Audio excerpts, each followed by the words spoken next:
Oh, hi. Nice seeing you here. Today, we're going to talk about how to structure your business in terms of your time and your team. The two T's, TTs. So, your time and your team, if it's a new business, it probably will just be your time. If it's a business you started a little while ago, you might have a team of people, or maybe if you have some money, you might have some people right off the bat. We're going to talk about all that. You will make money from this. This especially applies to you if you just started a business or you're about to start a business. Now, certainly if you already have a business, it will also apply to you as well. If you don't have a business and you have no plans on ever starting a business, I don't know what the fuck you're doing. Have fun collapsing with the Western world. But you will make money from this. I've made a lot of money from this. I've taught a lot of people this. They've made a lot of money from this. I talk a lot about this in my consulting when I do corporate consulting. Those companies have made a lot of money from this. This will work. Let's see here. Before we get started, I'm gonna just chill out for a few minutes here as people file in.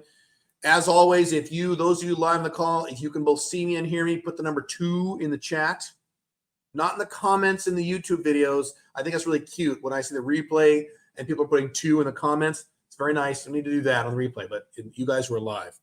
So yeah.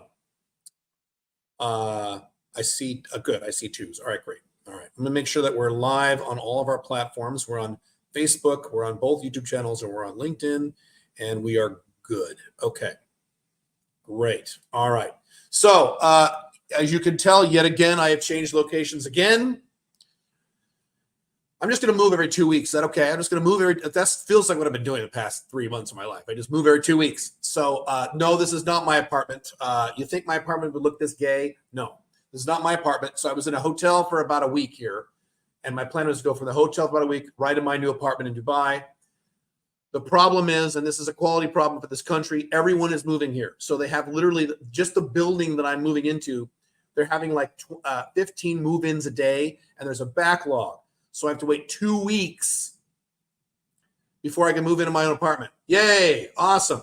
So I don't want to spend another 2 more weeks in that hotel. So I got an Airbnb that's a little more livable because I thought I'd just be there a few days. So I have a bunch of boxes up here. I'm kind of doing a repeat of what I did about 3 years ago when I first moved to Dubai. I was in a hotel room for a while, or an Airbnb, and a whole bunch of boxes.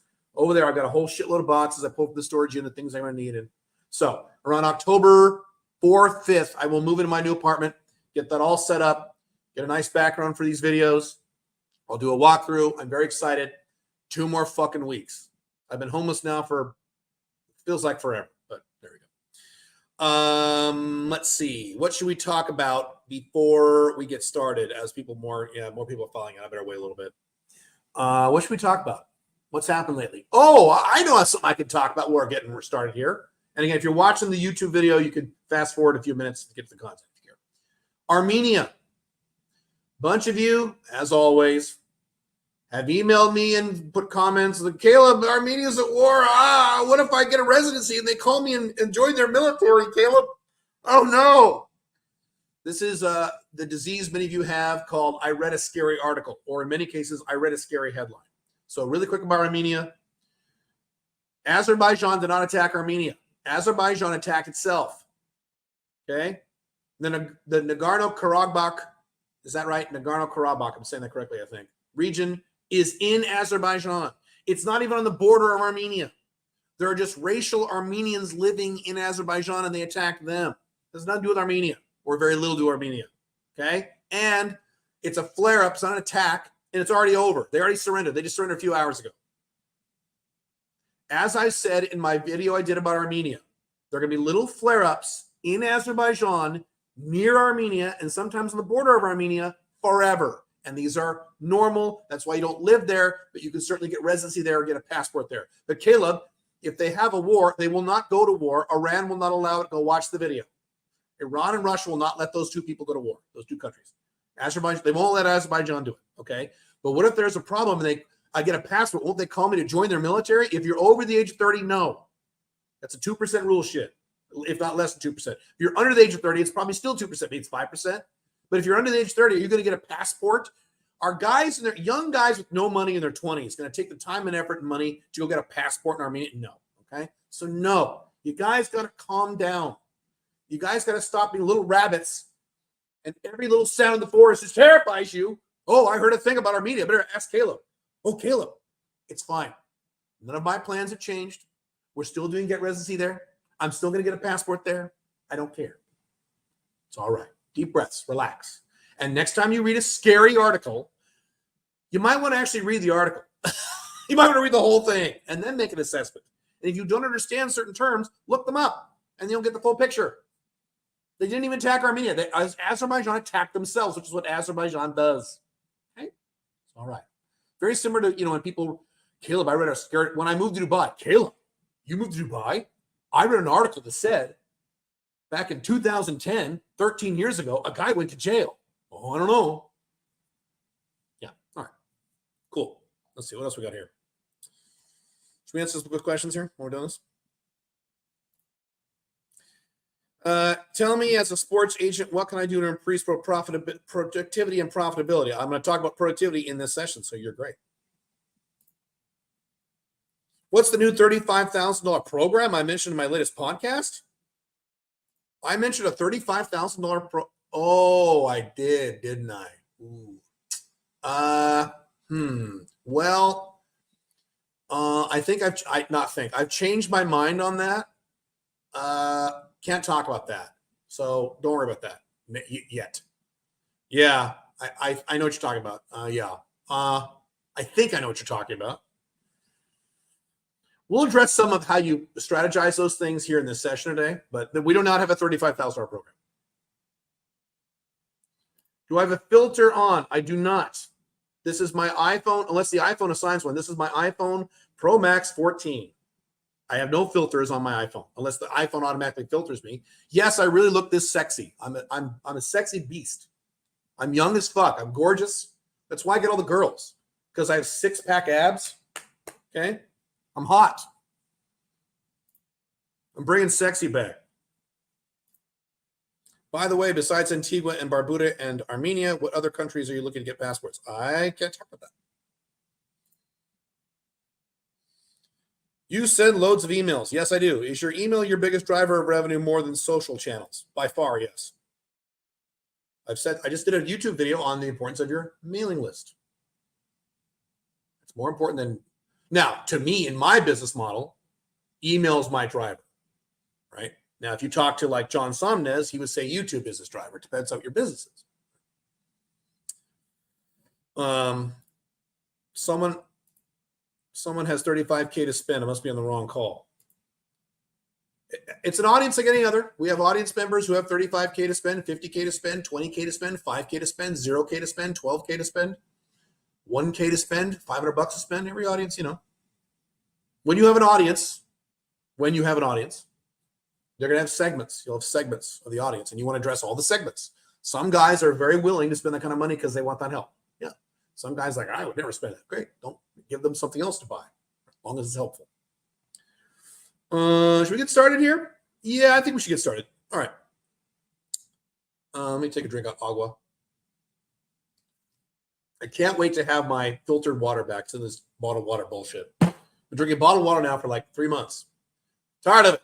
I can't wait to get settled. I'm so excited. It was supposed to be now, but I'm patient. I will wait. I'll wait 2 more weeks. It's fine.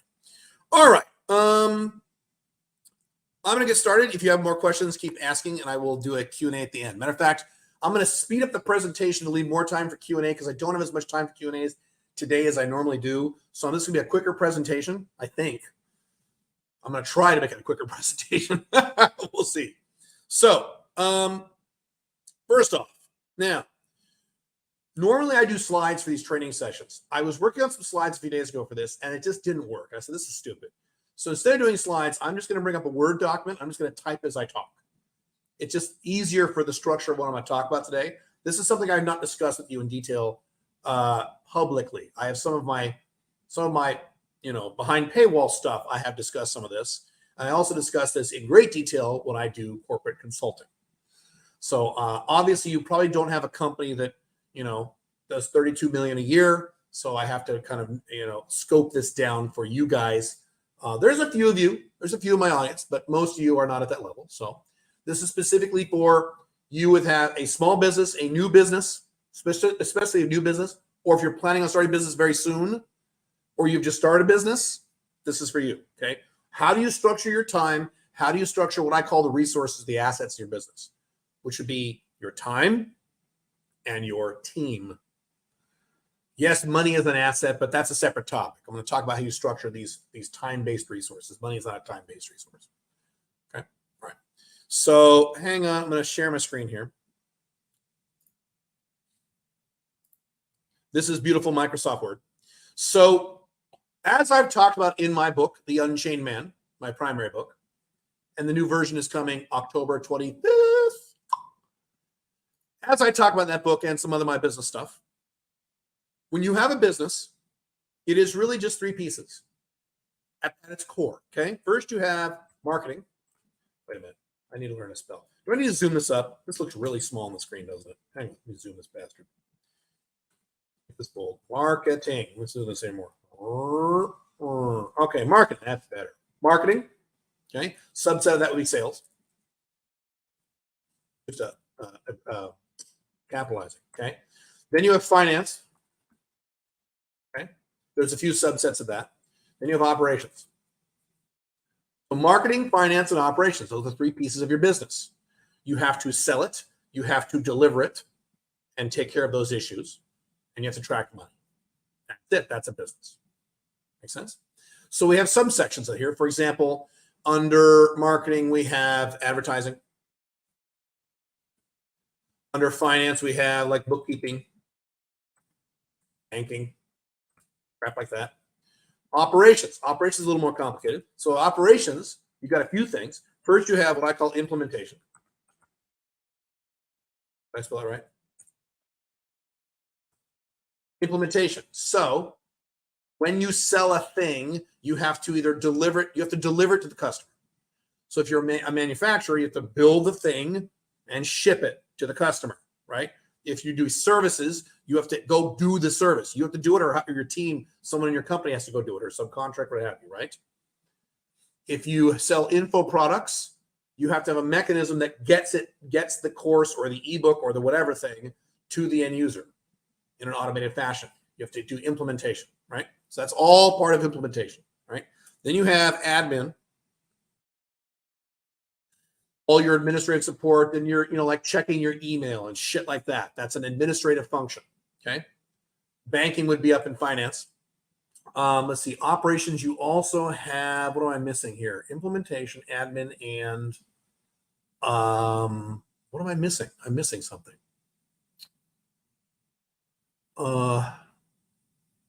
I don't remember. Oh, you know what? No, that's if it's more complicated. So this is the breakdown of where you need to allocate your time in terms of yourself or in terms of your team. Now, if it's a small business and you just started, and you started with zero money or very little money, who's doing all this stuff? You are. You're doing the marketing. If you're running ads, you're doing the ads. If you're on the phone selling, you're doing the sales. If you're DMing people on LinkedIn, you're doing that yourself, right? Who's doing the bookkeeping? Probably you. One of the first places you should outsource, by the way, is get a good bookkeeper as soon as you start making a little money. Okay.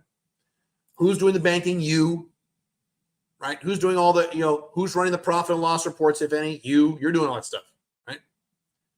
Operations. Who's implementing the product, the service, the information? Who's doing it? You are. Okay. Who's checking the email and following up?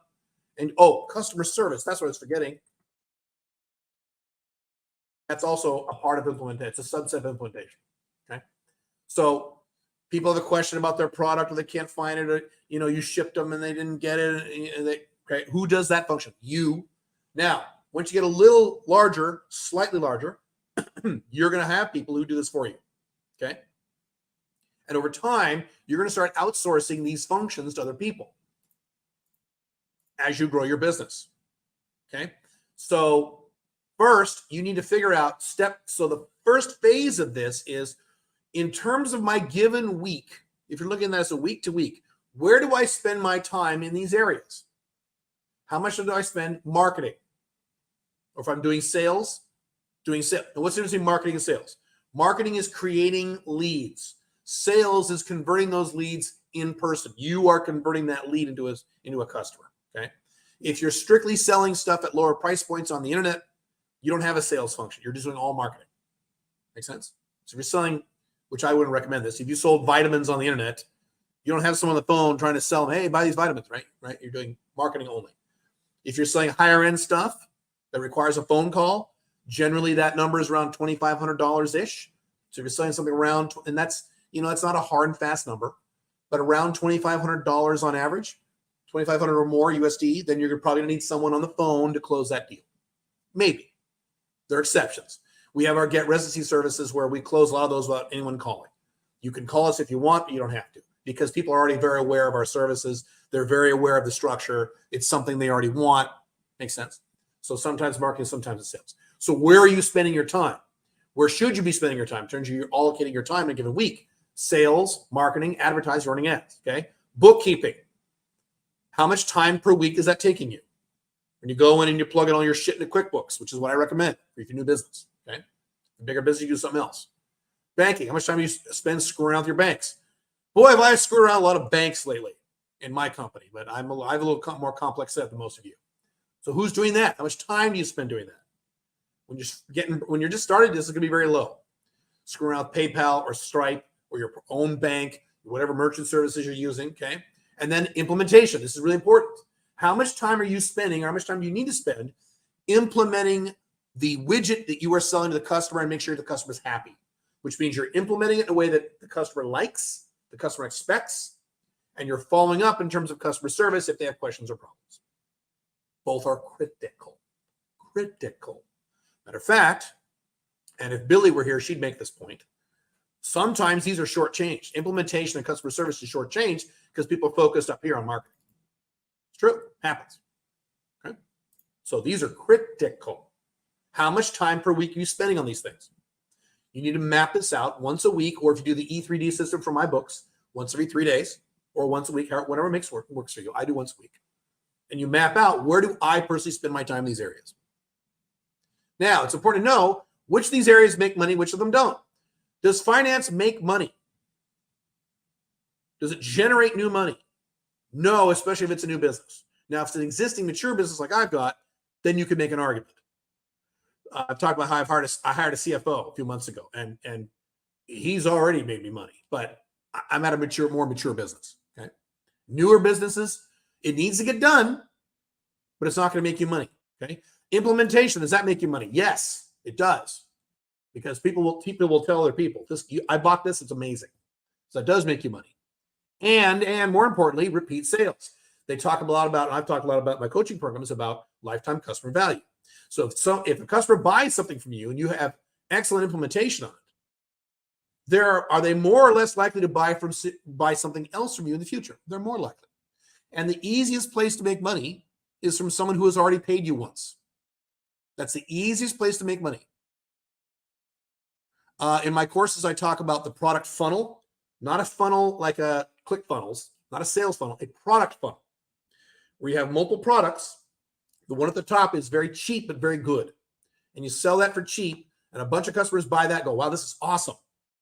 I like this guy. I want more of this guy's stuff. And then they go down the funnel, they buy more expensive items, and less people will buy the more expensive items. That's why it looks like a funnel. Easiest way to make money, long term. So that's another reason implementation is so important. Okay.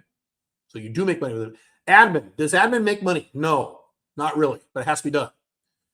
When I check and respond to email, am I making money? No, I'm not. It has to be done to a degree, but I'm not making money. Okay. Customer service, does that make you money?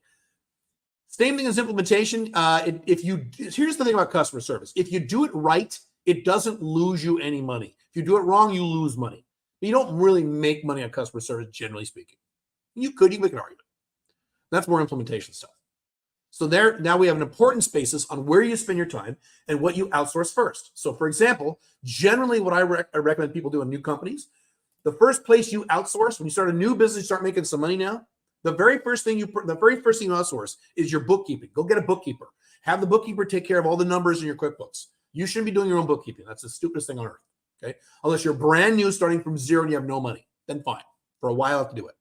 Plus, it also behooves you to understand basic bookkeeping terms. It does help. I know a lot about bookkeeping because I'm a numbers guy. I'm not a numbers guy, but I'm good with numbers. What's the difference? I mean, there are numbers people, and there are people who are good with numbers, and there are people who are aren't good with numbers, or they're mediocre. I am very good with numbers. I'm not a numbers person, but I'm close. So the great thing about my CFO is him and I were immediately able to communicate because I knew all the weird terms and stuff, with rare exception. Okay, all right. So you got to put a priority on these things. So the first priority should be on marketing and sales / implementation. Both. They're both super critical. Yesterday, as I was sitting right at this desk, I had a meeting with Billy and Jeff in my company. We were on the phone for 3 hours on how do we make the 90-day business builder program even better. I said, if money was no object, Jeff and Billy, because they run the program. If money was no object, what else could we do that we're not doing to make sure these people in this program are successful and make that money within 90 days? I'm like, we're pretty much doing everything, right? Because we added a whole bunch of shit. And they're like, well, we could add this. I'm like, really? Like, yeah, that would help. Okay. And I said, well, let's do that. Let's do that. Let's do that. There was something very big. I'm not going to talk about it today. Maybe I'll talk about it next week, that we added to that program. And I went, we couldn't afford that. I mean, that at that price point, we wouldn't be profitable. And Billy said, okay, yes, you could. We can do it for blank. She gave me a number, and I went, are you sure? I said, yeah. I said, okay, let's do it. So that's all implementation. I want to make sure, especially if we're doing our coaching programs with you, our residency, where we're working with you directly, our residency programs, the 9-day business builder, the 500K accelerator, Founder's Sanctum, where we're working with you directly, I want to make sure you get results. It's really important, because I want you to go tell 14 people, holy shit, I joined Caleb's program, I made all this money, or I did this or did that. Okay. And of course, my books and my course and all that stuff too. Right. So that's critical. And I got to make sure that we're constantly marketing, we're constantly selling. Okay. Now, if you have people who are on your team and you're working with them, same deal. Who do you have arrayed on these systems? And are they making you money in these systems? Now, making you money could mean they're taking it over so you don't have to do it, like with bookkeeping. So the more money, the more time you have to do sales, if you're spending, if you're spending 6 hours a week in your given work week, whatever hours you work, and fucking around with your books. If you hired someone and paid them $20 an hour or less, and now that's off your table, you'd have another 6 hours to do marketing and sales and get some more clients, right? That's good use of your money. And as your business grows, that'll happen to all these things. I have people in all these slots, and I have a bunch of other slots that aren't on here. Okay. And that's what you want. My goal, I don't think I've ever publicly said this in terms of how I want to spend my time. I don't think I've talked about this. Maybe I have. Hang on a second. Let me check technology. I'm always nervous that this is going to fuck up.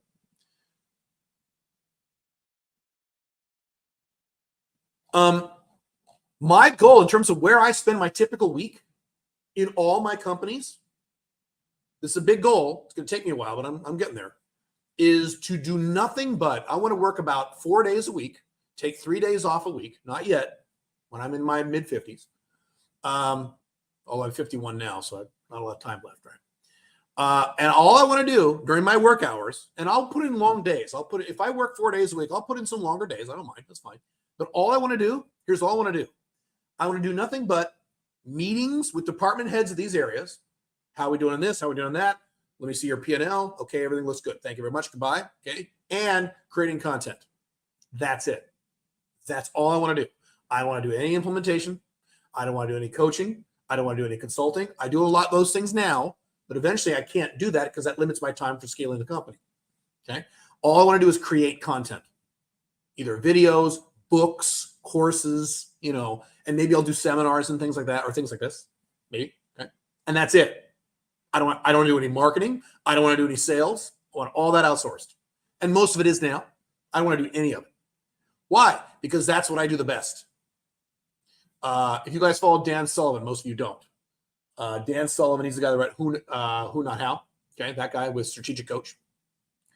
His whole thing is about everyone has a unique ability. You have a unique ability no one else has. My unique ability is I can create really high quality content. You can say one sentence on any area I know, and I know a few, and I could immediately talk for 25 minutes, and it would be high content, high value, off the top of my head. That's my unique superpower. So that's all I should be doing. I should be doing anything else. Some of you are really good at people, and your superpower is maybe public speaking or sales or something like that. Some of you are really good numbers people. Some of you are really good writers. I'm a pretty good writer too. Okay, whatever that is, that's all you should be doing over time. Now, one more quick thing about this.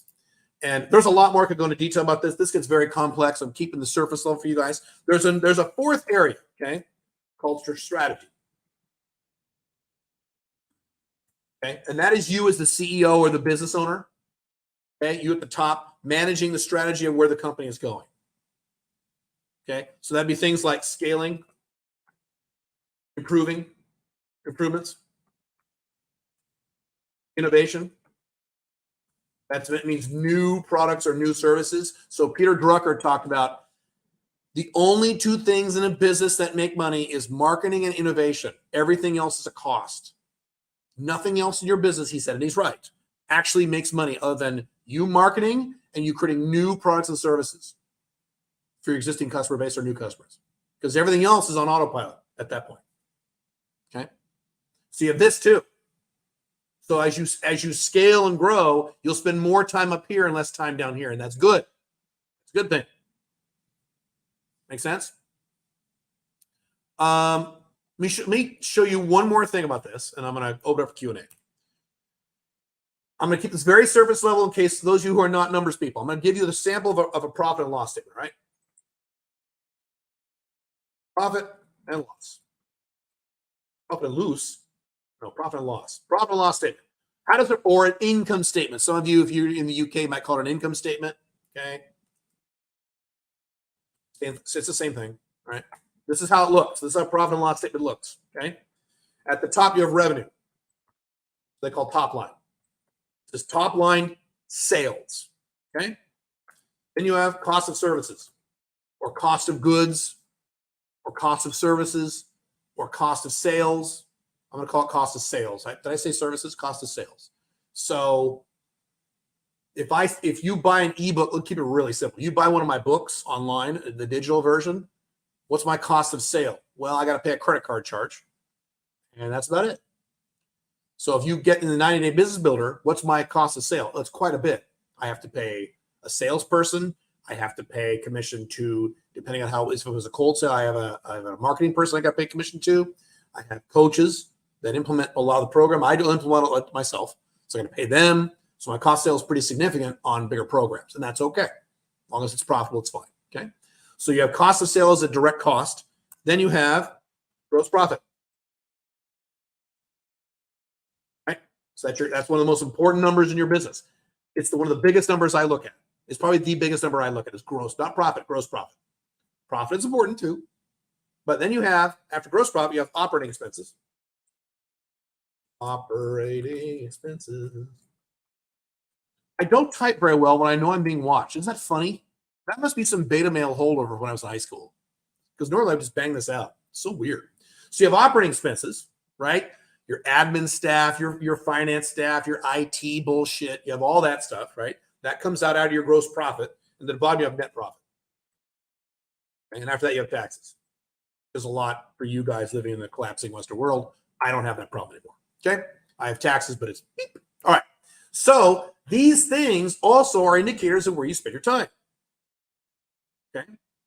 So cost of goods is things like transaction fees, which is your banking, sales commissions, advertising, ads. I'll just say ads. Okay? Ads. That's part of your cost of sale. You need to be aware of this. You need to do these things, make sure they're implemented correctly, implemented effectively, and implemented profitably. You're going to spend time there, right? Okay. Then it's like revenue. You've got what? You'd have branding, organic sales, okay, marketing. There's another part you need to, it's going off the screen now. Sense? So that's another area. Gross profit is a number, is just a number. So operating expenses, that would be your IT, your admin team, your finance team. It's the same thing all over again, just the structure a little differently is how I look at this. Okay. And various other things. So these all take time and effort, right? Net profit, that gets complicated. So I'm not going to talk about that. That's off the scope of this. Okay. Where are you spending your time? Where do you need to spend your time based on what makes money for you now? Where do you need to start outsourcing quickly? Where do you need to outsource later? And then when you outsource it, lastly, and here's a mistake that I made, you need to pay attention to all these groups of people. So I think I mentioned this before. One of the problems I have this year that I've taken care of now is that I would have a team of people doing a particular task for the company, either in cost of sales or operating expenses. And I would say, okay, guys, go do this. You guys are smart. You know how to do it. Go do this. They say, okay. I say, okay, bye.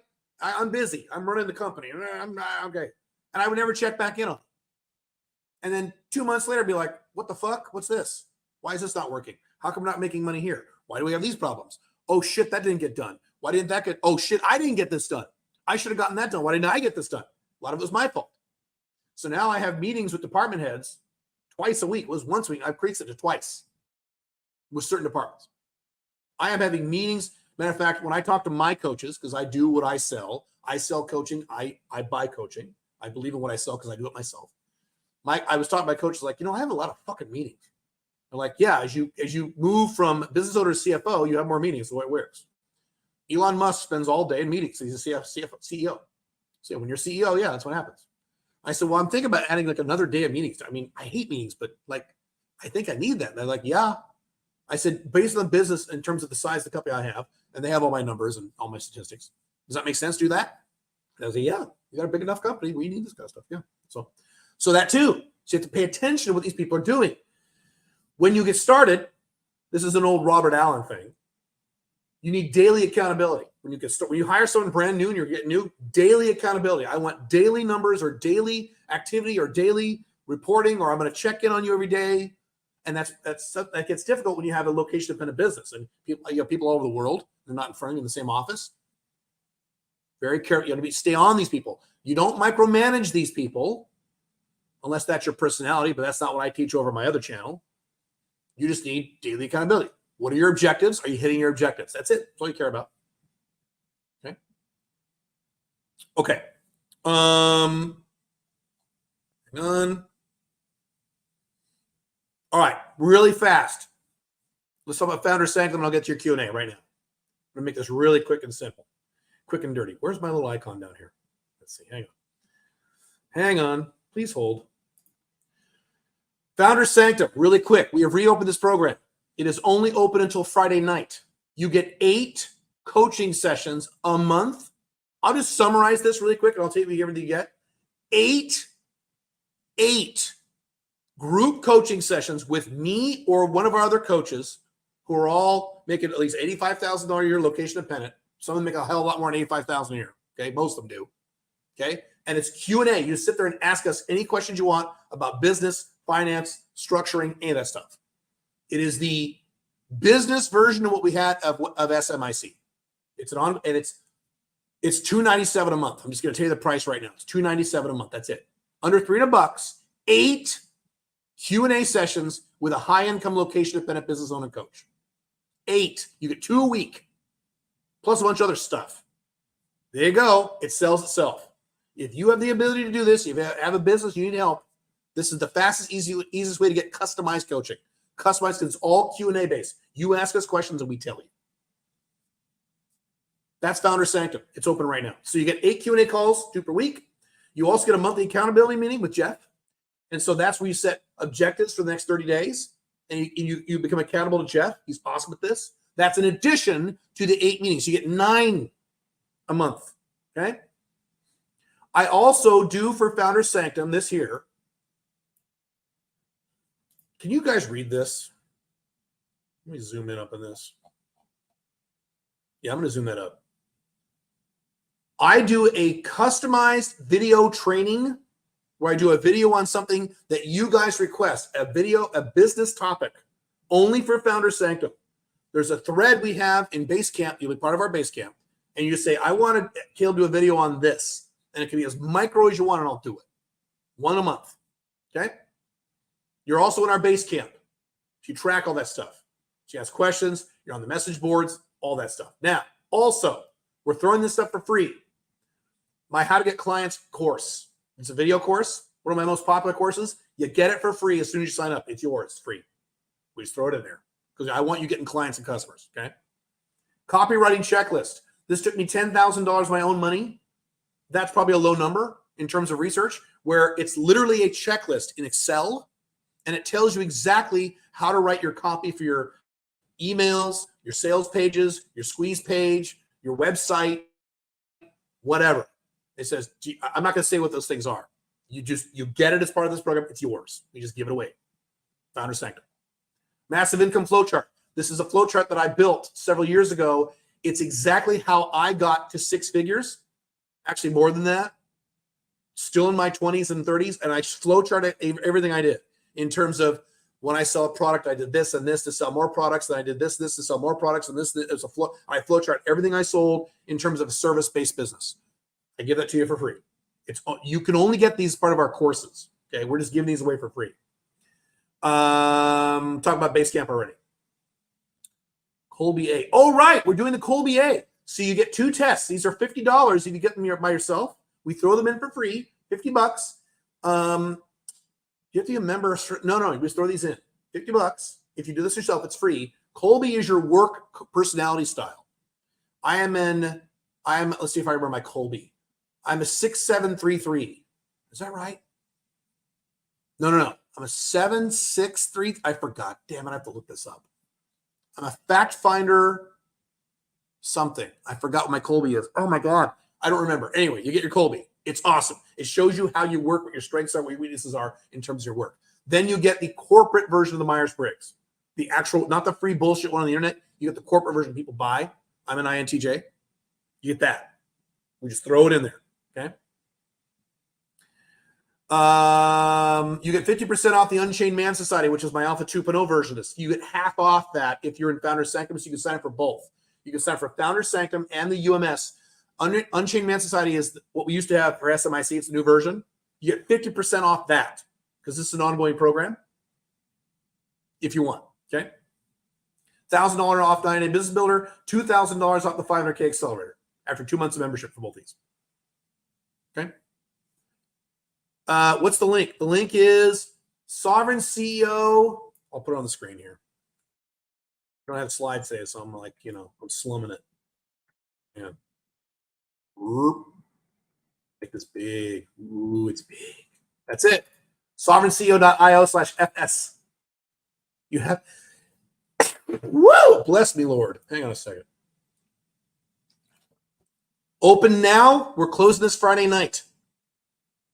Because, should I say this? I can't say this. Sorry, I can't say why. Okay. We're closing it Friday night. Can't tell you why. Sorry.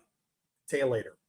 So you went in on this. This is the cheapest way to get coaching from people who are actually making money, including myself, in location-independent businesses.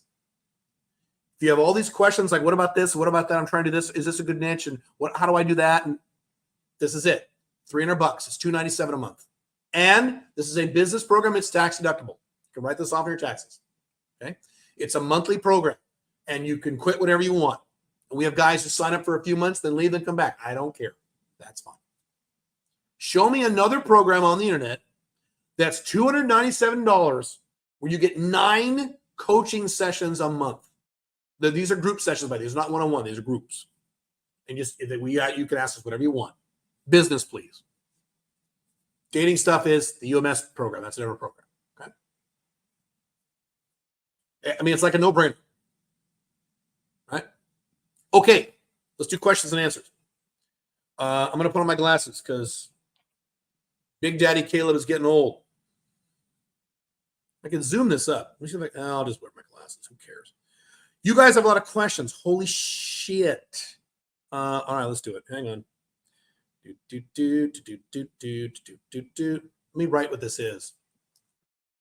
Founder Sanctum expires. Oh, closes Friday night. Right. Hang on. All right. Where are we here for a question? Where'd we go? Let's see. What do you think of having a business in a language that is only spoken in the collapsing West, e.g. German? I feel like all intelligent Germans will inform themselves in English already. That's fine. That could be a valid niche. That's fine. Because it's not the country of Germany. It's people who speak German. A lot of people in Dubai here are from Germany because you know why. So can get the fuck out of Germany, my God. When can we ask you specifically to do a training in FS one-on-one building a back end and another optimization phase? I don't understand the question. If that's a request, if you're in Founder Sanctum now and you're doing a request for a video, you just put it in the message board. I understand your question. I heard the UAE, I talked about this 10,000 times. I'm happy to talk about this again. Introduced a 9% corporate tax. That's correct. But the free zones are exempt. That's correct. Is your business in a free zone or how'd you get around this? What do you think the answer is? You think I would set up a corporation in Dubai not in a free zone, knowing that tax was coming? What would you guess?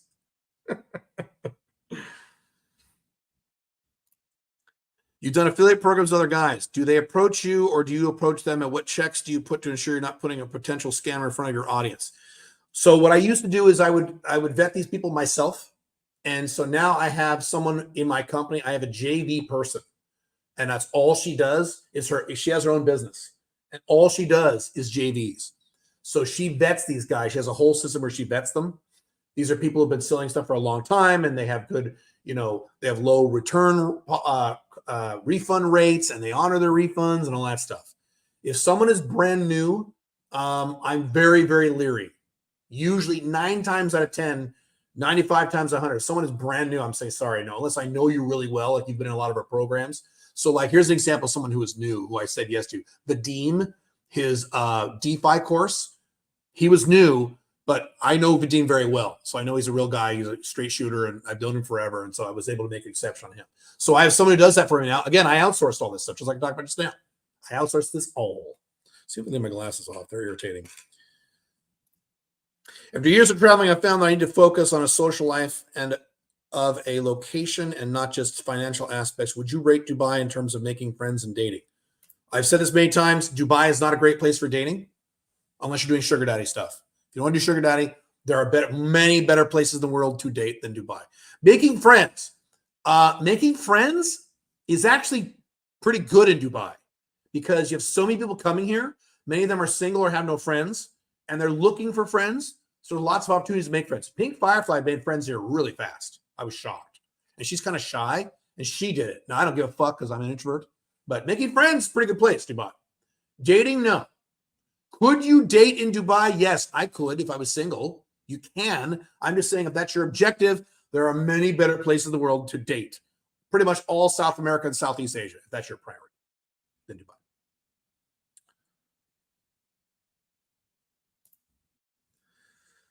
Sup, Caleb? Good to see you, bro. You see me really focusing on your business building and 5 flag side of your business. Is that making you significantly more than the non-monogamy getting pussy business? That's always been the case since 2018. That's nothing new. Sovereign CEO makes 11x what Alpha Male 2.0 does in terms of dating advice. However, Alpha Male 2.0 is a conduit to Sovereign CEO.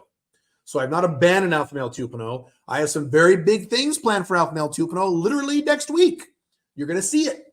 So I still do Alpha Male 2.0. We have a whole comic book and stuff. I mean, we have all kinds of shit. Because people who sign up for Alpha Male 2.0, a lot of them go right to Sovereign CEO and go, this is great. Because Sovereign CEO is actually a subset of Alpha Male 2.0. Alpha Male 2.0 is the umbrella. Under Sovereign CEO is below Alpha 2.0. But in terms of the Alpha 2.0 stuff we sell, the dating stuff, yes. Sovereign CEO far outsells in terms of profitability. Yes, correct. Marxists argue that it's unethical to sell products for profit. That's correct. That's why they're insane. Yes, correct. Why is this not a good argument, and why is it ethical to sell? Because now I'm motivated to make sure that it's the best. If I give it away for free, I'm not motivated. I need to be incentivized to give you the best product. If I have no incentive, why would I do it? Why would I just give shit away for free when I don't give a shit if someone buys it or not? We just had a 3-hour meeting about 90-day business builder. You think I would have taken 3 hours out of my day to do that if 90-day business builder wasn't making me any money at all ever and we're doing it for free? No. There you go. Marxists are insane. I have to admit that the building, optimization, and scaling phases within the maintenance mode are absolutely genius. Cool, thank you. Could an FS session or two on optimization phase as well as PDF checklist or guide. That's not how FS works. FS is more of a free-flowing, you ask us questions. So if you said to me in an FS session, Founder Sanctum, could you take the next 10 minutes and go through the 3 phases or the scaling phase, the optimization, and I would do it for you. That's how it works. And these programs evolve over time. If we get a whole bunch of people in Founder Sanctum saying, please give us a session on this. We don't want Q&A. We want a session. I'll do it. As long as you're a paying customer, sure, that's fine. Isn't every business function an operation? No, it's not an operational expense. Operating expenses is a financial term. That means your expenses that are fixed, that are non-variable, that happen, like your rent for your office. If you have an office, you wouldn't an Alpha 2.0 business, or your personal assistant, your admin staff. They're there all the time. It's the same expense. That is called an operating expense. That is not part of cost of sale. Cost of sale will be your salespeople, your manufacturing people, you're manufacturing a product, your banking charges, crap like that. I understand your question, but that's not the financial term. Any tips for running a business? You have kids? Yeah, I built my business when I had 2 kids. Yes. I only really have time late at night to work, or should I forgo sleep and build the business up? Well, that depends on if you have a full-time job and little kids, then yes, it's complicated. It's harder. You just got to sit down and plan out your week and stick to your plan. If you have a full-time job and you have little kids and you're starting a business, it's hard work. And you're not going to get a hell of a lot of sleep. You're not going to get a lot of exercise done. Yeah, that's the way it goes, right? Yeah. Do your best so you can cut back on work. See if you can work during your lunch hour. By the way, I did all this stuff. Although, wait a minute, no. I started my business around the time I got married and had kids. So I had kids, but I had a full-time business. So I've never been in a scenario personally where I had a business and a full-time job and kids. Thank God. But if that's the scenario you're in, you get to work. It's like these kids, what few there are in this generation, these hardworking young kids, what few there are in the hardware, when they go to college full-time, then they got a full-time job at night, and they just suck it up and do it, right? That's what you do. We got to do. Is Excel a good choice for your accounting software, or do you have another recommendation? Not Excel, QuickBooks. Selling to Italians is also an option, but I have the same feelings. Yeah, it's fine. I don't know. I would focus on Germans more than Italians if you want a niche. Germans are hardworking people. They're insane. They're suicidal. They've destroyed their society. But at least they're smart enough to admit it, unlike Americans. Americans go, what's wrong? America's great. Germans like, yeah, we fucked this up. Whereas Italians, they have a new government every week, and it's a whole different culture. They're just amazing people, but I don't know if I'd use them as a niche. Let's see.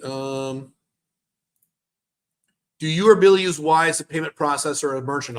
Billy uses Wise. I do not. Billy uses 10,000 things because she's working a lot more people than I do. I do not. I do not use Wise, but I have no problem.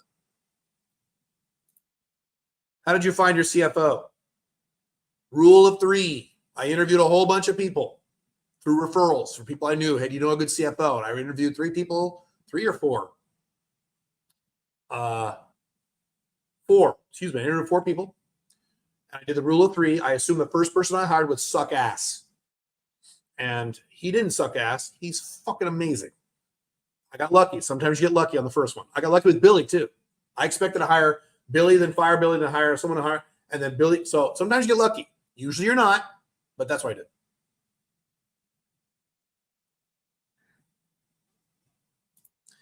You mentioned healthcare before as an area for niches, and of course, AI is on everyone's lips, but are there any other potential areas that you think could provide profitable niche opportunities? Far too general a question. Caleb, what are some good niches?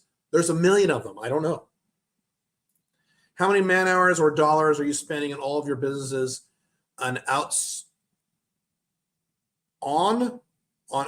contractors, BPO, similar to Brickwork India? I don't understand the question. If I'm spending time, why would I be spending something I would outsource? I don't understand your question. On outsourced contractors. I don't spend time on outsourced contractors. They do the time. You mean managing them? I don't understand your question. What are good businesses for listings? All the businesses I say you should start. So here's the fastest way to make money if you're a listing. Fastest way to make money, okay? If you're in anything, all right? Fastest way to make money if you want to start a new business. You sell coaching, consulting, or some kind of service. Because that way, no matter what you do, it's high margin. You only need a few customers, you're making thousands of dollars. That's what we push in the Business Builder program. Yes, you can do an online course or an ebook, but that will take you 6 months to write the book. I said, get zero money fast. Coaching, if you have more balls, consulting requires more balls. Okay, if you have less balls, coaching, anyone can be a coach. If you're niched and you're hyper niched, coaching, consulting, or some kind of service, personal service or business service. If Billy was sitting here, she'd say go to B2B. Business is better, which it is. You don't have to. Okay. That's it. Are LTV and backend synonymous? Or any distinct differences? They are not synonymous, but they are very similar. Backend is what percentage of sales are you selling on the backend after you made the initial sale. LTV includes the initial sale. So they're not synonymous, but they're close. So backend is you've never seen me before in your life. You buy one of my books. So you give me, $50 or $20, whatever it is, all right? Then you buy one of my coaching services. That was a back-end sale. My book was not a back-end sale. That wouldn't count. But your LTV is the combination of those two things. That's the difference. Good question. Why do you keep working if you already have enough money to live on for the rest of your life? Invest it. I never said that. I'll tell you what I said in a second. What motivates you about scaling your companies and creating content so much? All right. What I said is I have enough money to stop working right now. However, I would not be able to maintain my current lifestyle. My lifestyle would take a big hit if I stop working. Okay. So that's issue number one. Issue number two is my net worth, in my view, is low based on where I think it should be, based on a man of my age and my income and my background and my successes historically. I should have a higher net worth than what I think it is. Now, if I told you what it is, you'd probably say, that's great. I'm talking about what I think it should be. So I think my net worth is very low and I could stop working, but my lifestyle would take a hit. I don't want to take a hit. I would take a little hit, but not a big hit. So there you go. That's why. And thirdly, I will never retire. Retirement is fucking stupid. I love to work. I just said what I want to do. I'll work 3 to 4 days a week creating content, and every once I have a few meetings. That's fine. I'll do that the rest of my life. I'll do that into my 90s. That's exciting. That's all. I like doing that stuff. I like to work. As long as it's work that I like. So that's the big reason. Innovation can come from feedback from customer support too, correct? That is correct. That is absolutely correct. You're absolutely right about that. Right. Question. Do you take questions today? No.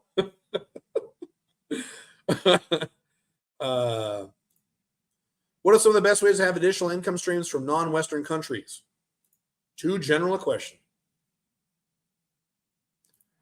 Meetings. How do you keep this short and efficient with different personalities? So you have a very specific agenda structure.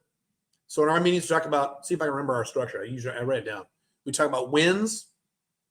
Then we talk about items, which means, do you have any tasks for the people? Then we talk about where we are in terms of our objectives. Then we talk about problems. Sometimes we talk about customer team headlines, depending on the meeting. And then you say, okay, we're done. And here's the thing. If you run the meeting, you need to be an asshole.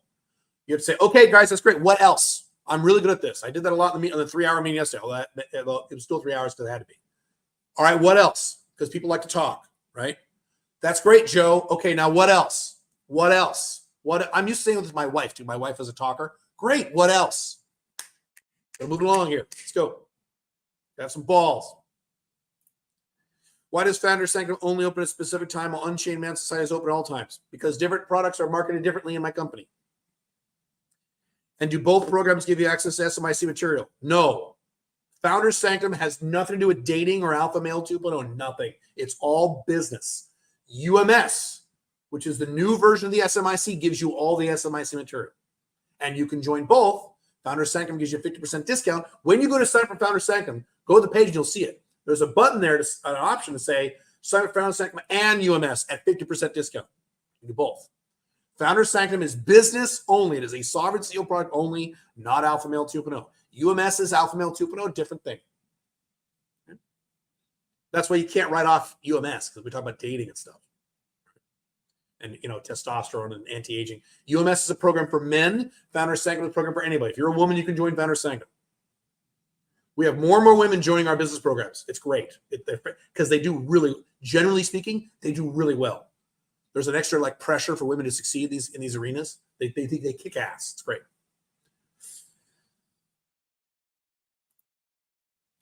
Question: difference to 9-Day Business Builder and your other yearly coaching program. That other program is currently closed, and I don't want to muddy the waters here. What are some kick-ass rock anthems from 1980s movies? We're not gonna take it. That was an easy one.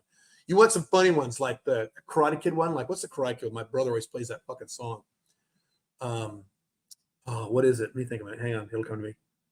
Really corny, like motivational, like Rocky.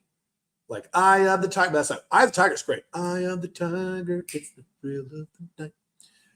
What is the one? You're the best. Okay, you're the best around. Nothing's gonna ever bring you down. You got to go on YouTube later and bring up "You're the Best Around." Just type in "Your Best Around" Karate Kid and play that corny ass 80s song. And I love the 80s. I'm a creature of the 80s. I worship the 80s.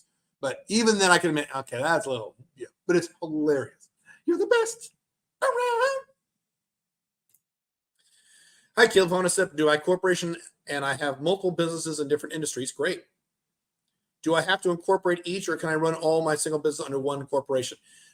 That is an accounting bookkeeping question that I cannot answer. I would say yes, because I do that. There's nothing illegal about doing that. It's more of a, you got to ask your bookkeeper or your accountant, would this screw me up majorly if I had 6 companies out of this one entity? Because you could set what's called classes in QuickBooks. So Alpha Male 2.0 and Sovereign CEO are run the same company, the same entity, I should say, DCS International. Okay, so they run, but we have them as separate classes. So we have a profit and loss statement for both. You can do that. There's nothing illegal about it. It's fine, but it might be complicated if you have lots of them. The deadline is rapidly approaching on Get Residency in Dubai and doing our Dubai Super Conference in November, which is a lot cheaper. It's only $300. So sovereignco.io/DubaiGR.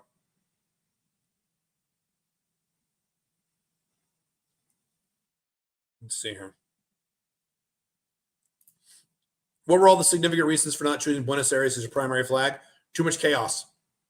It's just too crazy. I couldn't live there. I need some structure.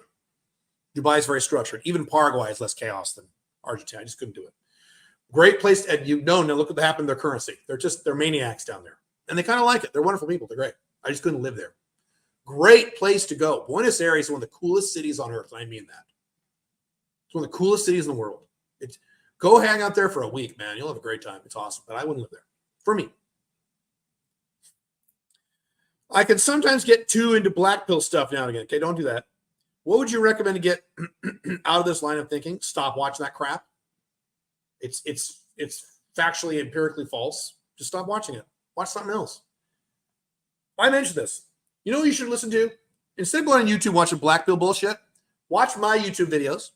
Always watch those. Then listen to the Lord of the Rings audiobook spoken by Andy Serkis. I'm doing that now as do random tasks around the apartment and shit. Oh, it makes your heart sing. Like, this is when Western civilization was great. What's your take on systematic coaching, where you coach the person and not the problem, and you're not the expert of the issue? You coach the process and ask questions to help them find their own answer.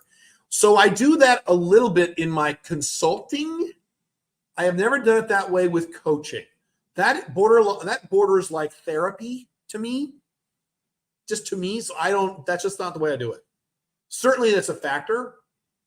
Certainly I will have business coaching clients that have psychological fucked up problems from their childhood. And I will do what we can. We do what we can. But if it's serious, and I've been in the scenario with Alpha Male 2.0 and Sovereign CEO and some consulting, where I'm like, you know what? You got to see a therapist. I can't, I'm not a therapist. I can't help with this stuff. I can help you this. This deep shit, you need to talk to somebody. You got some shit going on. You got some issues, dude. And sometimes they do, and sometimes they don't. I remember this popped in my head. Years ago, and I did a lot more one-on-one coaching for Alpha Male 2.0. Guy was talking about his girlfriend, and they would get into physical altercations. They would fight, like punch each other and hit. And I would say, all right, hang on. Who, I'm not mentioning his name, who, I said, who is the one who usually starts the fight? Not in terms of what is said, in terms of the first person who makes it physical. First person who hits or slaps. And there's it was on the phone, long silence. And he goes, me. I said, bro, therapist, now. You got to talk to somebody. This is fucked up. You got something going on in your head that I can't, this is too deep for you to fix. I'll help you with the other relationship management stuff, but I can't. If you're regularly hitting your girlfriend, and well, I don't care what she says. Well, she says that, well, then break up with her. I would dump Pink Firefly in 10 seconds. She gave me shit all the time. I would put up with that. Why are you? So that's my thought. What changes do you have for Founder Sanctum? None. Founder Sanctum's working great. We have things peripheral to Founder Sanctum. Founder Sanctum, we would just listen to you. That's a very customizable program in terms of what you guys recommend. So you guys say, hey, this would be great if you could do this. I'm wide open because it's a very free-flowing program. But no, Founder Sanctum, we like it.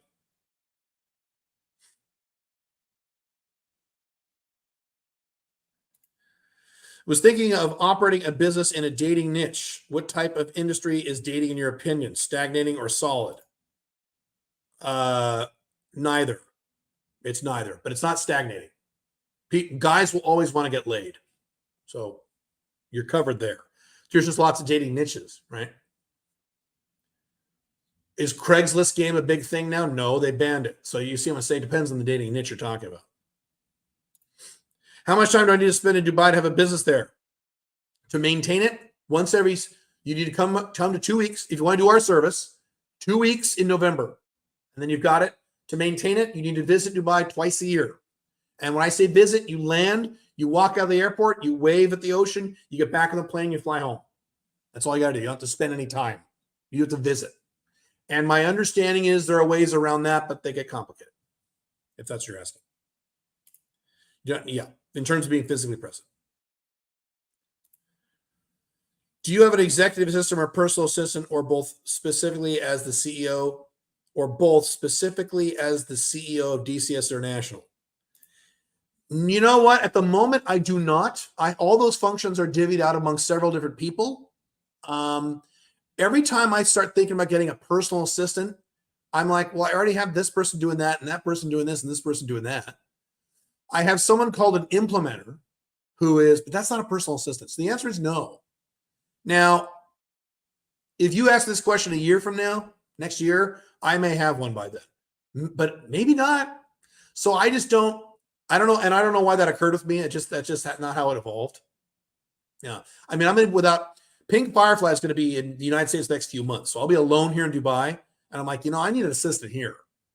Now, I don't have, that's not where I want to put my money right now, but at some point, yeah. So, but then Pink Firefly will come back and she'll let me out.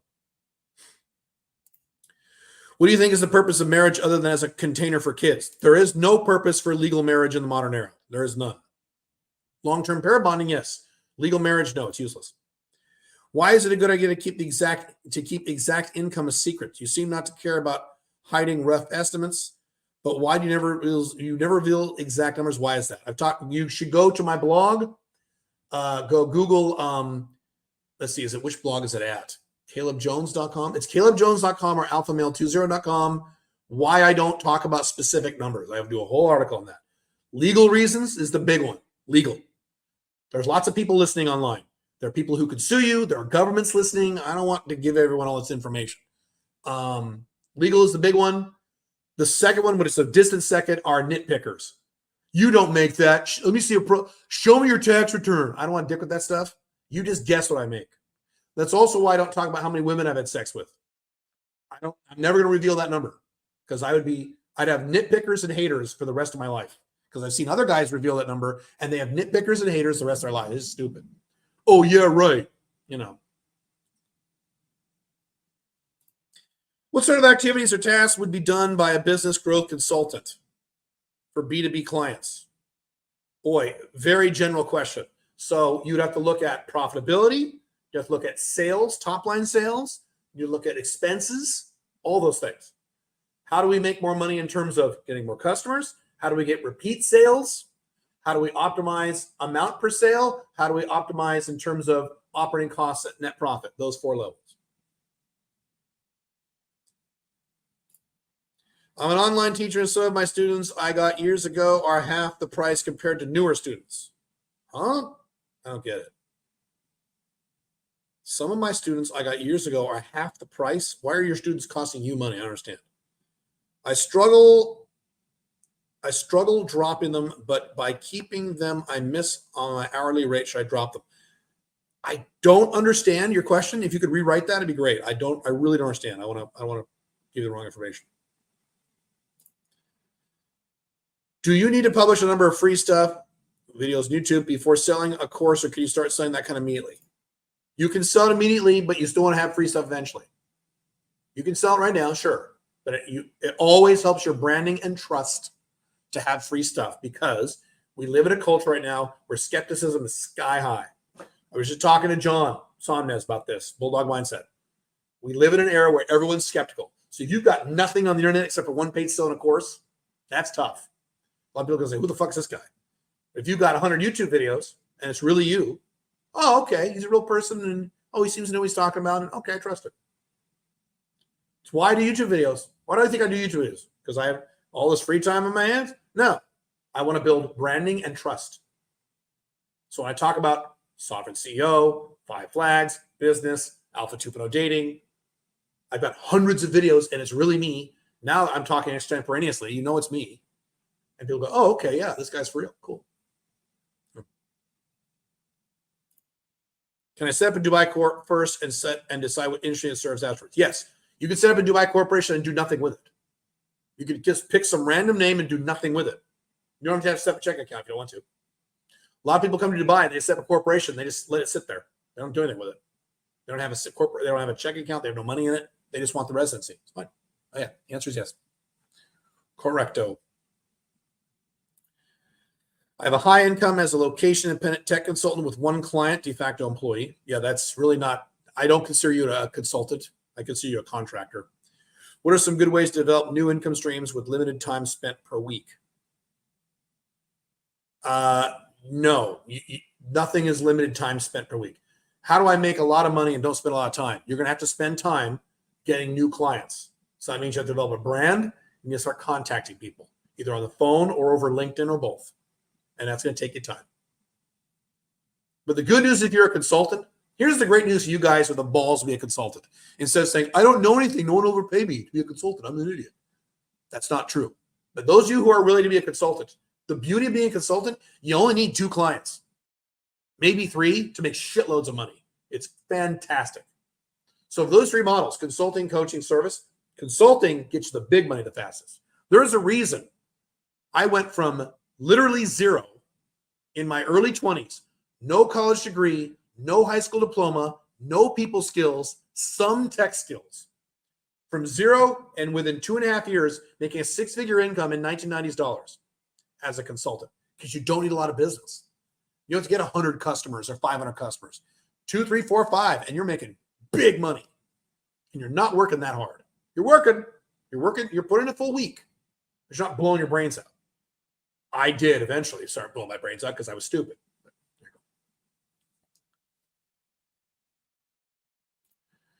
Will there be another Dubai master residency with Mastermind next year? Probably.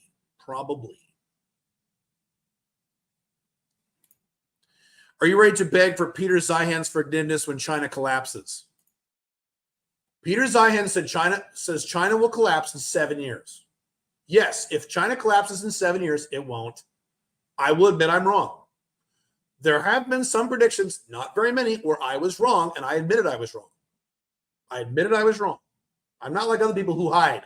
When their predictions become untrue, they go hide and they don't talk about it anymore. No, I publicly say I'm wrong. It won't. Peter Zeihan said China would collapse in 2020. In 2010, that's what he said. Oops, did it collapse? Oops, no. Okay, he's been saying that forever.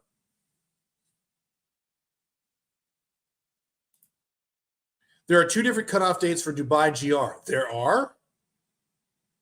Where are there 2 different cutoff dates? There should be 1. Show me where they are, and I'll fix it. That's an error then.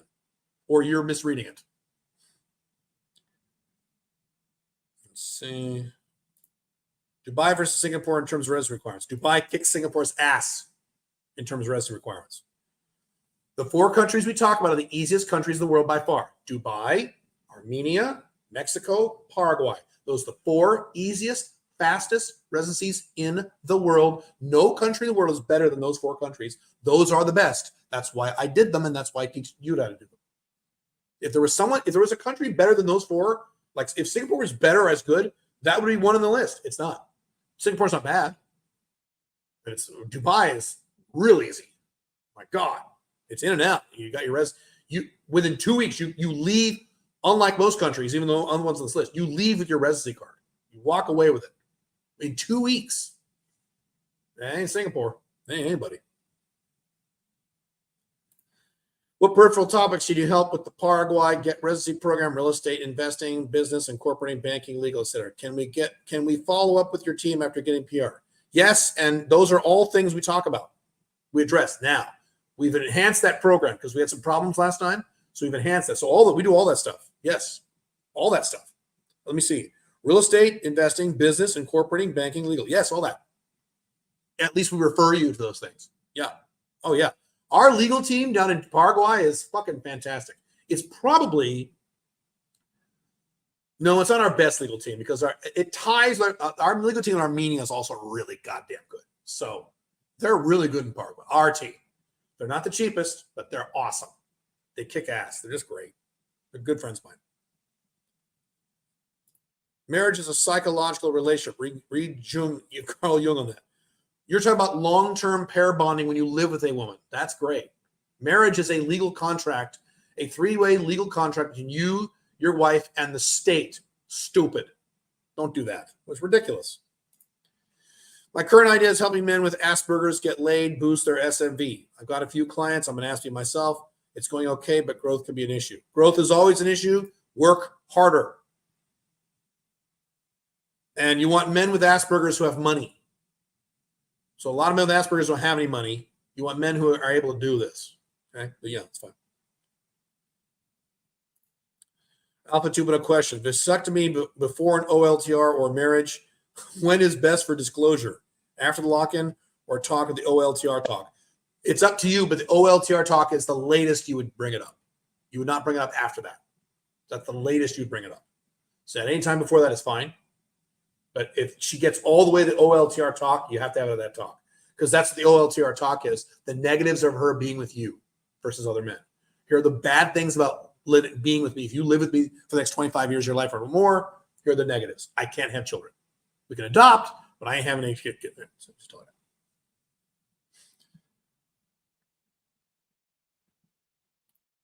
Are you in a mastermind at 2 at the moment? I am. I'm not going to talk about it, but I am. I mean, I have a math teaching company for several years. My hourly rate was much less than a few years ago. Oh, why? Why did you reduce your hourly rate? New students I get pay me double the hourly rate as compared to old students. Should I drop them? Oh, you're raising your rate. Here's what you tell your old students. Hey, I have to raise my rates. I'm sorry, I have to. However, I'm going to give you a grandfather period of blank. It could be 2 months, 3 months, 4 months. I would say maybe 3 months. So 3 months, I'm at the old rate. In 3 months on this date, November, blah, blah, blah, blah, I have to raise my rate to this. I'm sorry, but I'll give you 3 months. That's what you got to do.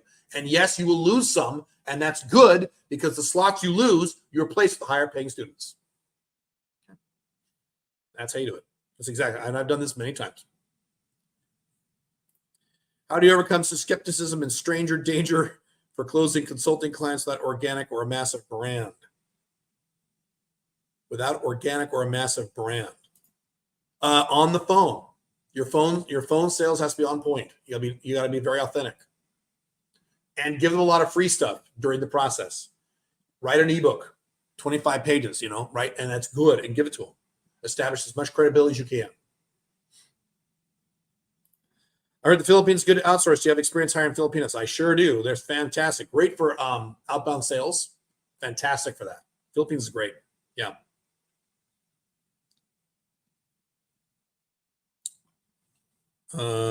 Some of you are asking questions that are attached to other things. Dubai GR 10th and 15th October. Give me the link of where you're seeing both. Are those on the same page or are those on different pages? Be specific and I'll fix it. I think it's the 15th. Well, wait a minute now. There's 2 Dubai events. Oh, wait. No, there are, but that wouldn't be. Well, maybe. There's a Dubai Super Conference and there's a Dubai Get Residency. They're 2 different events. I don't know if you're mixing those up. To be a B2B consultant, do you always need prior experience, work with experienced freelancers, or can you start quickly in a new niche? Of course you can start quickly. You don't need prior experience. Prior experience, work with experienced freelancers. Or can you start? Oh, I see what you're asking. You need experience or you got to hire a subcontractor. Sorry. Why would I hire you as a consultant if you have literally no experience doing it and you're not going to bring on anyone with any experience? Now, if you have peripheral experience, you have experience that in your jobs where it's very similar, that's okay. But if it's something brand new you've never done, why the fuck would I hire you? You got to either do it yourself or hire a outsourced person. Yeah. The only reason for years that I even knew about Paraguay was that my country played them in the World Cup. Never in a million years would I have seen a real possibility of moving there. Yeah, most Americans, you say Paraguay, they say, what's that? You know, Americans are smart.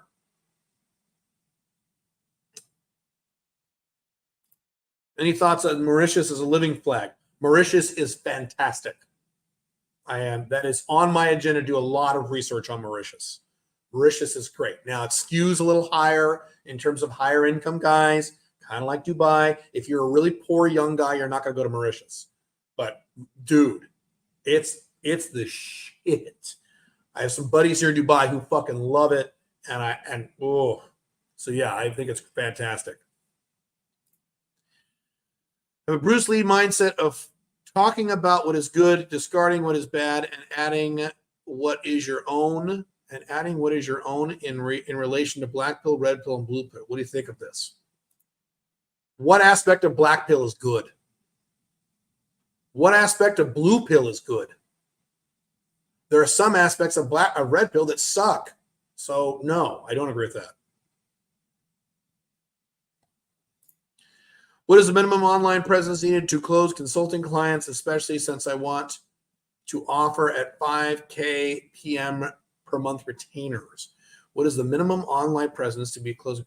As much as you're able to do. Look at all the fucking YouTube videos that I do in 1 week across both my channels. As much as you can do. There's no statistical minimum. Now, in terms of certain social media platforms, there are minimums. So YouTube should be at least once a week, but that's bullshit. You can do more than 1 week. More than one. If you're going to do one YouTube video a week, it better be like a 45 minutes long and better be really amazingly produced and all that crap. That's my point. So as much as you can, man. Got a Dutch plus Russian passport and an Armenian residency. That's cool. Is that enough? Which would be my next move? Is that enough? That's up to you. I think it would probably be enough. Dutch plus Russian and Armenian. I mean, I don't know what your objectives are. I get these questions all the time. What are your objectives? What are your 5 flags objectives? I don't know. It might be enough, might not. Sounds like it's a lot. Dutch and Russian. I mean, Russian's not a bad passport. Dutch passports, EU. Don't love that. But I don't know. It depends what your objectives are. So let's do 1 or 2 more questions, and I will take off. Founders Sanctum, 8 coaching sessions per month for $297. If you need any help in the business or financial part of your life at all, you are dumb to not sign up for this. I mean that. That's how cheap it is. This is one of those programs I made ridiculously cheap to make you silly if you don't sign up for it. 8. There have been months, I'll be honest with you, there have been months we have lost money on this program because we're having, 8 different coaches, not 8 different coaches, but 8 different coaching sessions where we pay a really good, high quality coach, and you're only paying, $297 a month, dude, come on. I mean, right? So you got 2 more days for this. Friday night we close this. Cool. All right. Dan, you keep asking on systemic coaching. I answered that already. Let's see. Ooh, a bunch of questions came out there. Let's see. Would you set up a Dubai Corp first and then go to Paraguay residency, or go all out on Paraguay, set up entities there, and skip Dubai Corporation? Outcome seems the same on foreign income taxation. If you're an American, it's not relevant. So you're right. America doesn't, as long as you're out of the country, that's all they care about. So if you're an American, that's not relevant. You will not pay taxes in a Dubai corporation at all. You will not pay taxes in a Paraguay corporation if 100% of the income of that corporation is outside of Paraguay. You got to be careful about that one. If that's the case, you will not pay taxes there. So it really is up to you in terms of what your objectives are. I would trust a Dubai corporation over a Paraguay corporation because Dubai is a 10 times more solid country. But I would not trust a Paraguay corporation. I'm going to have assets down there, or maybe I do. Wink, wink. So sure. It depends again on your preference and what your objectives are. If you want 100% safety, Dubai is a safer bet than Paraguay because it's just Paraguay's, South America, and But you can certainly get a Paraguay corporation. It's awesome. It's up to you. What time's the coaching schedule for? Let's see. Saturdays. I want to say Saturdays. Sometimes Sundays, sometimes Wednesdays. I think that's correct. What times? Times that are compatible for Europe and South or North America. The only time I have a problem is if you're in Australia. You might have trouble. But you get recordings of the sessions. I'm a medical doctor. Can I work for me? Can you work for you? Can you work for me? I know a lot about longevity and biohacking stuff. You can use it for events programs. I have no idea who you are, so no.